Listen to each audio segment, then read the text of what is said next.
Hi friends, welcome back to my channel. ಯಾರೆಲ್ಲ ಹೊಸದಾಗಿ ನನ್ನ ವಿಡಿಯೋ ನೋಡ್ತಾ ಇದ್ದೀರಾ ಸಬ್ಸ್ಕ್ರೈಬ್ ಮಾಡ್ಕೊಂಡು ನೋಡಿ. ಹಾಗೆ ಈ ವಿಡಿಯೋನ ಸ್ಕಿಪ್ ಮಾಡದೆ ಕೊನೆಯ ತನಕ ನೋಡಿ. ಫ್ರೆಂಡ್ಸ್, ನಾನಿವತ್ತು ಚಿಕನ್ ಪೆಪ್ಪರ್ ಗ್ರೇವಿ ಹೇಗೆ ಮಾಡೋದು ಅಂತ ತಿಳಿಸ್ಕೊಡ್ತಾ ಇದ್ದೀನಿ. ಮೊದಲಿಗೆ ನಾವು ಒಂದು ಎಲ್ಲ ಅಳತೆ ಪ್ರಮಾಣದಲ್ಲಿ ಈ ಗರಂ ಮಸಾಲ ಕಾಳುಗಳನ್ನು ತೊಗೋಬೇಕಾಗುತ್ತೆ. ನಾನಿಲ್ಲಿ 2 ಸ್ಪೂನಷ್ಟು ಧನಿಯಾ ಕಾಳು ತೊಗೊಂಡಿದ್ದೀನಿ.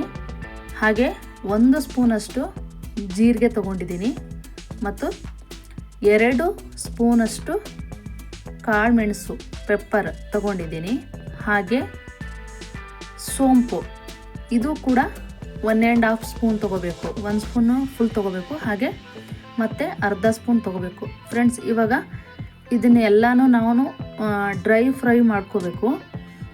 ಇವಾಗ ನಾನು ಒಂದು ತವ ಇಟ್ಬಿಟ್ಟು ಬಿಸಿ ಆಗೋದಕ್ಕೆ ಅದಕ್ಕೆ ಒಂದೊಂದೇ ಕಾಳುಗಳನ್ನು ಫ್ರೈ ಮಾಡ್ಕೊತೀನಿ. ಜಾಸ್ತಿ ಉರಿ ಇಟ್ಕೋಬೇಡಿ, ಸ್ವಲ್ಪ ಕಡಿಮೆ ಉರಿ, ಸಣ್ಣ ಪ್ರಮಾಣದಲ್ಲೇ ಎಲ್ಲವನ್ನೂ ಈ ಥರ ಫ್ರೈ ಮಾಡ್ಕೊಳ್ಳಿ. ಫಸ್ಟು ನಾನು ಧನಿಯಾ ಫ್ರೈ ಮಾಡಿ ತೆಗೆದಿಟ್ಕೊತಾ ಇದ್ದೀನಿ. ನೆಕ್ಸ್ಟು ಜೀರಿಗೆ, ಎಲ್ಲ ಕಾಳುಗಳು ಅಷ್ಟೇ ಈ ಥರ ಫ್ರೈ ಮಾಡಿ ಒಂದು ಪ್ಲೇಟಲ್ಲಿ ಎತ್ತಿಟ್ಕೊಳ್ಳಿ. ಇದನ್ನು ನೆಕ್ಸ್ಟು ನೋಡಿ ಕಾಳು ಮೆಣಸು ಫ್ರೈ ಮಾಡ್ಕೊತಾ ಇದ್ದೀನಿ. ನೆಕ್ಸ್ಟು ಇದಾದ ತಕ್ಷಣ ಲಾಸ್ಟಲ್ಲಿ ಸೋಂಪು. ಫ್ರೆಂಡ್ಸ್, ಇದು ನಾವು ಈ ಥರ ಮಾಡೋದ್ರಿಂದ ಚಿಕನ್ ಗ್ರೇವಿ ಮಾಡೋದ್ರಲ್ಲಿ ಈ ಥರ ಪೌಡ್ರ್ ಮಾಡಿ ನಾವೇ ಹಾಕೊಳ್ಳೋದ್ರಿಂದ ತುಂಬ ಒಳ್ಳೆ ಟೇಸ್ಟ್ ಬರುತ್ತೆ, ಘಮ ಇರುತ್ತೆ, ತುಂಬ ರುಚಿಯಾಗೂ ಇರುತ್ತೆ. ಇವಾಗ ನಾವು ಪೌಡ್ರು ಹಾಕೋಕ್ಕಿಂತ ಈ ಥರ ನಾವೇ ಕಾಳುಗಳನ್ನು ಎಲ್ಲ ಚೆನ್ನಾಗಿ ಫ್ರೈ ಮಾಡಿ ಪೌಡರ್ ಮಾಡಿ ಅಡುಗೆ ಮಾಡೋದ್ರಿಂದ ತುಂಬ ರುಚಿಯಾಗಿರುತ್ತೆ. ನೋಡಿ, ನಾನು ಇವಾಗ ಈ ಥರ ಕುಟಾಣಿ ತೋರಿಸಿದ್ದೀನಿ. ಇದರಲ್ಲೂ ಕೂಡ ನೀವು ಪೌಡ್ರ್ ಮಾಡ್ಕೋಬೋದು. ಇಲ್ಲಪ್ಪ ನನಗೆ ಸ್ವಲ್ಪ ಕಷ್ಟ ಆಗುತ್ತೆ ಇದರಲ್ಲಿ ಪೌಡ್ರ್ ಮಾಡ್ಕೊಳ್ಳೋದಕ್ಕೆ ಅನ್ನೋದಾದರೆ ಮಿಕ್ಸಿಲೂ ಕೂಡ ನೀವು ಮಾಡ್ಕೋಬೋದು. ನೋಡ್ತಾ ಇದ್ದೀರಾ, ನಾನು ಕೂಡ ಇದರಲ್ಲಿ ಪೌಡ್ರ್ ಮಾಡ್ಕೊತಾ ಇದ್ದೀನಿ. ನೋಡಿ, ಸ್ವಲ್ಪ ಸಣ್ಣಗೆ ಪೌಡ್ರನ್ನು ಮಾಡಿಟ್ಕೊಳ್ಳಿ. ಹಾಗೆ ಒಂದು ಸ್ವಲ್ಪ ತರಿಯಾಗಿರಲಿ. ಯಾಕೆ ಅಂದರೆ ನಾವು ನಾನ್ ವೆಜ್ಜಲ್ಲಿ ಸ್ವಲ್ಪ ತರಿಯಾಗಿ ಮಾಡಾಕಿದರೆ ಅದೊಂಥರ ಒಳ್ಳೆ ಟೇಸ್ಟ್ ಕೊಡುತ್ತೆ. ಹಾಗಾಗಿ ನಾನು ಸ್ವಲ್ಪ ಸಣ್ಣಗೆ ಪೌಡ್ರನ್ನು ಮಾಡಿ, ನೋಡಿ ಕಾಣಿಸ್ತಾಯಿದೆ, ಸಣ್ಣಗೆ ಪೌಡ್ರ್ ಮಾಡಿ ಎತ್ತಿಟ್ಕೊತಾ ಇದ್ದೀನಿ. ಹಾಗೆ ಸ್ವಲ್ಪ ತರಿಯಾಗಿ ಮಾಡಿಟ್ಕೊತಾ ಇದ್ದೀನಿ. ನಾನಿಲ್ಲಿ 1 kg ಚಿಕನ್ ತೊಗೊಂಡಿದ್ದೀನಿ. 1 kg ಚಿಕನ್ನ ಕ್ಲೀನಾಗಿ ತೊಳೆದ್ಬಿಟ್ಟು ಎತ್ತಿಟ್ಕೊಂಡಿದ್ದೀನಿ. ಹಾಗೆ 4 ಈರುಳ್ಳಿ, ಹಸಿಮೆಣಸಿನ್ಕಾಯಿ, ಹಾಗೆ ಬೆಳ್ಳುಳ್ಳಿ, ಕರಿಬೇವು, ಒಣಮೆಣಸಿನ್ಕಾಯಿ, ಅರಿಶಿನ ಪುಡಿ, ಉಪ್ಪು, ಹಾಗೆ ಇವಾಗ ಪುಡಿ ಮಾಡ್ಕೊಂಡು ಇಟ್ಕೊಂಡಲ್ಲ ಅದು ಸ್ವಲ್ಪ, ಆಮೇಲೆ ತರಿಯಾಗಿ ಮಾಡಿರೋ ಪೌಡ್ರು, ಹಾಗೆ ಕೊತ್ತಂಬರಿ ಸೊಪ್ಪು, ಆಮೇಲೆ ಮಾಡಲಿಕ್ಕೆ ಎಣ್ಣೆ. ಇಷ್ಟು ಐಟಮ್ಸ್ಗಳು. ಹಾಗಾದರೆ ಹೇಗೆ ಮಾಡೋದು ನೋಡೋಣ ಬನ್ನಿ. ಇವಾಗ ನಾನು ಮೊದಲಿಗೆ ಒಂದು ತವ ಬಿಸಿ ಮಾಡೋಕ್ಕೆ ಇಟ್ಬಿಟ್ಟು ಅದಕ್ಕೆ ಒಂದು 4 ಸ್ಪೂನು ಆಯಿಲನ್ನು ಹಾಕ್ಕೊತಾ ಇದ್ದೀನಿ. ನೀವು 1 kgಗೆ ಈರುಳ್ಳಿ ದೊಡ್ಡದಿದ್ದರೆ ಒಂದು 3 ತೊಗೊಳ್ಳಿ, ಚಿಕ್ಕದಿದ್ದರೆ 4 ತೊಗೊಳ್ಳಿ.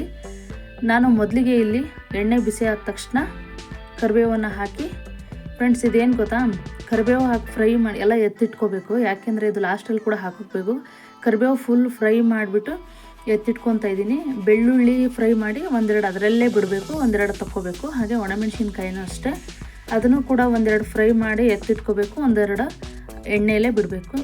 ಯಾಕೆಂದರೆ ಲಾಸ್ಟಲ್ಲಿ ಒಗ್ಗರಣೆಗೆ ಬೇಕು. ಹಾಗಾಗಿ ನಾವು ಒಗ್ಗರಣೆಗೆ ಅಂತ ಹಾಕೋದಕ್ಕೆ ಸ್ವಲ್ಪ ಎತ್ತಿಟ್ಕೊತಾ ಇದ್ದೀನಿ. ನೋಡ್ತಿರ್ಬೋದು ನೀವು, ನಾನು ಕರಿಬೇವು ಅಷ್ಟೇ ಫುಲ್ ಎತ್ತಿಟ್ಕೋಬೇಕು. ಮಿಕ್ಕಿದ್ದು ಒಣಮೆಣಸಿನ್ಕಾಯಿ ಮತ್ತು ಬೆಳ್ಳುಳ್ಳಿ ಅದರಲ್ಲಿ ಒಂದೆರಡು ಎತ್ತಿಟ್ಕೊಂಡ್ಬಿಟ್ಟು ಒಂದೆರಡು ಅದರಲ್ಲೇ ಬಿಡಬೇಕು. ನೆಕ್ಸ್ಟ್ ಇವಾಗ ಈರುಳ್ಳಿನ ಈ ಥರ ಉದ್ದಕ್ಕೆ ಎಳೆಯಾಗಿ ಕಟ್ ಮಾಡ್ಕೊಂಡಿರಬೇಕು. ಮೆಣಸಿನ್ಕಾಯಿನೂ ಅಷ್ಟೇ ಇವಾಗ ಹಾಕಿಬಿಟ್ಟು ಚೆನ್ನಾಗಿ ಫ್ರೈ ಮಾಡಬೇಕು. ಯಾವುದೇ ಅಡುಗೆ ಆಗಲಿ ನೀವು ಗ್ಯಾಸು ಫುಲ್ ಉರಿ ಇಟ್ಕೋಬೇಡಿ, ಸ್ವಲ್ಪ ಮೀಡಿಯಮ್ ಸಿಮ್ಮಲ್ಲಿದ್ದರೂ ನಡೆಯುತ್ತೆ. ಇದು ಚೆನ್ನಾಗಿ ಸ್ವಲ್ಪ ಕಲರ್ ಬರೋವರೆಗೂ ಫ್ರೈ ಮಾಡಿ. ನೋಡಿ, ಇವಾಗ ಈ ಥರ ಫ್ರೈ ಸ್ವಲ್ಪ ಕಲರ್ ಚೇಂಜ್ ಆದಮೇಲೆ 2 ಸ್ಪೂನು ಶುಂಠಿ ಬೆಳ್ಳುಳ್ಳಿ ಪೇಸ್ಟ್ ಹಾಕ್ತಾಯಿದ್ದೀನಿ. ಇದನ್ನು ಹಾಕ್ಬಿಟ್ಟು ಚೆನ್ನಾಗಿ ಮಿಕ್ಸ್ ಮಾಡಿ ಫ್ರೈ ಮಾಡಬೇಕು. ಇದು ಒಳ್ಳೆ ಚೆನ್ನಾಗಿರುತ್ತೆ ಫ್ರೆಂಡ್ಸ್, ತುಂಬ ಟೇಸ್ಟಿಯಾಗಿರುತ್ತೆ. ರೈಸ್ಗೂ ತಿನ್ಬೋದು, ಚಪಾತಿಗೂ ತಿನ್ಬೋದು, ಎರಡಕ್ಕೂ ಆಗುತ್ತೆ. ನಾನಿವಾಗ ಇದು ಫ್ರೈ ಮಾಡಿದ ತಕ್ಷಣ ಚಿಕನ್ ಹಾಕ್ಕೊತಾ ಇದ್ದೀನಿ. ಅದೇ ನಾನು ಹೇಳಿದ್ನಲ್ವ, 1 kg ಚಿಕನ್ಗೆ ದೊಡ್ಡದು 3 ಈರುಳ್ಳಿ ಹಾಕಬೇಕು. ಇಲ್ಲ ಚಿಕ್ಕದಿದ್ರೆ 4 ಹಾಕಬೇಕು. ಇದೊಂಥರ ಫ್ರೈ ಥರನೂ ಆಗುತ್ತೆ, ಗ್ರೇವಿ ಥರನೂ ಆಗುತ್ತೆ, ತುಂಬ ಟೇಸ್ಟಿಯಾಗಿರುತ್ತೆ. ಈಸಿ ಆ್ಯಂಡ್ ಕ್ವಿಕ್ ಅಂತಲೇ ಹೇಳ್ಬೋದು. ನೀವು ಆ ಥರ ಪೌಡ್ರ್ ಯಾವಾಗಾದರೂ ರೆಡಿ ಮಾಡಿ ಇಟ್ಕೊಂಡಿರ್ಬೋದು.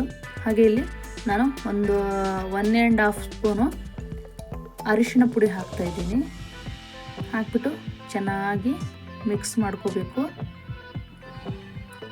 ಇದು ನಿಮಗೆ ಗೊತ್ತಾಗುತ್ತೆ, ಫ್ರೈ ಮಾಡಬೇಕಾದ್ರೆ ಅದೊಂಥರ ಫುಲ್ ಎಲ್ಲ ಚೆನ್ನಾಗಿ ಹೀರ್ಕೊಂಡು ಈ ಥರ ಕಾಣಿಸುತ್ತೆ. ನೆಕ್ಸ್ಟ್ ಇದಕ್ಕೆ ನಾನು ಒಂದು 2 ಗ್ಲಾಸಷ್ಟು ನೀರನ್ನು ಹಾಕಿ ಬೇಯಲಿಕ್ಕೆ ಇಡ್ತೀನಿ.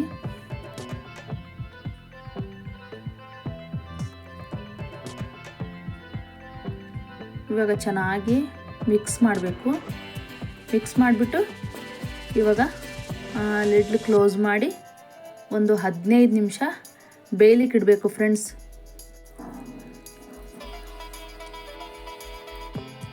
ನೋಡಿ ಇವಾಗ ಒಂದು 15 ನಿಮಿಷ ಆಗಿದೆ. ಚೆನ್ನಾಗಿ ಇದು ಬೆಂದಿದೆ ಚಿಕನ್ನು.